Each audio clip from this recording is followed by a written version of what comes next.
Welcome back, and we're going to talk now about the Egyptian countryside and how it's being developed through an initiative by the president in a record time under the president, where they are creating development within Egyptian villages itself. We're joined over the phone by Dr. Fahmy, an economic expert. Good evening to you, ma'am. Yes, good evening, ma'am. Thank you for joining us. Thank you. What's the importance of launching the Egyptian Rural Development Project? Why was it much needed? 50% of Egypt's population lives on those areas. Yes. This is very sensitive and it is unacceptable. Why? Because if you go and visit, and I am sure you did, nobody can live in areas where you don't have the basic services, which is clean water, yes, decent houses, gas in the house, sewage, you name it. I mean, there are basics in life which unfortunately they don't exist in more than, I don't want to say 1,500 villages in Egypt. This is a very large figure, where 50% of the population lives there. You cannot build a country in the future where technology is the language, advancement is the language, and at the same time have people living, I don't want to say in the dark. Yes. So the project, Mr. President started this project, phase one, by combating the slums. This was a very successful project because slums is a very good example of how people could live in an unacceptable situation. Yes.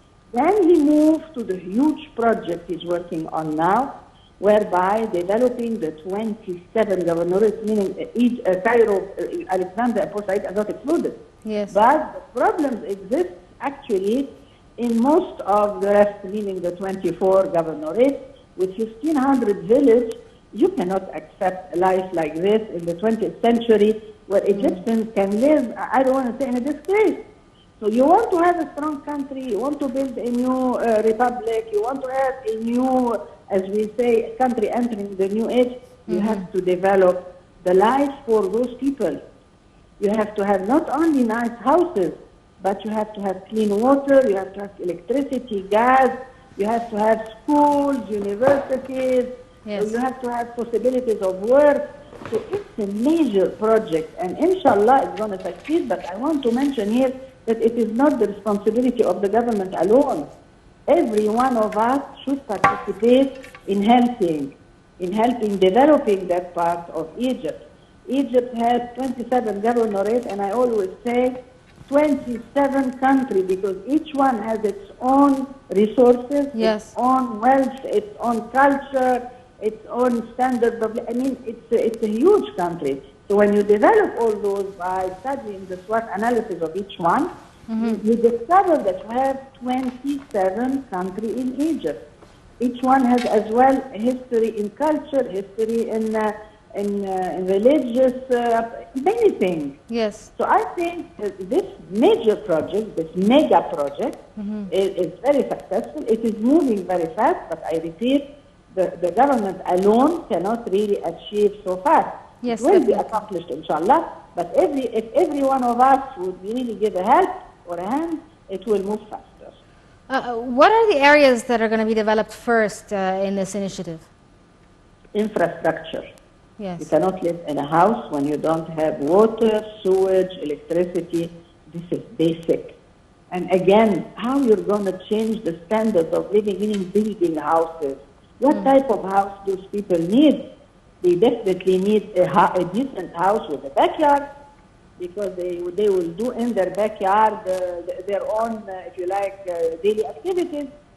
I mean, so building, and that's what Mr. President has mentioned, what type of engineering we will implement in those areas. Yes. But without a decent house, without the basics like electricity, water, sewage, you cannot live.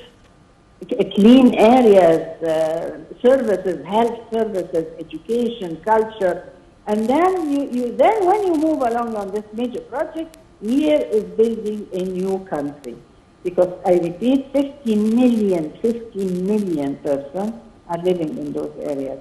You cannot get them, and they're all young generations, by the way. So you depend on them for managing Egypt in the future.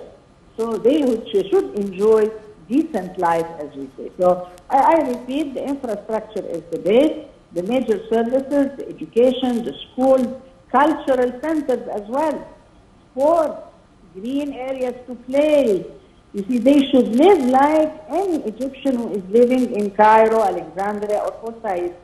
So I think that this mega project is the major, and I repeat, every one of us should help really achieving this project. It will create job opportunities. It will prevent immigration from their places of life to Cairo and Alexandria. It will solve a lot of problems. But above all, it will help develop the economy, because Egypt is very rich, and every governorate has its own richness in its own character, starting from history up to green economy, blue economy, tourism, you name it. But you need to develop it properly. Okay, Dr. Fahmy, an economic expert, thank you for enlightening us about the new Egyptian rural development projects in Egypt. We're going to take a short break. Madam. Thank you so much. We're going to take a short break and get back to the rest of the episode.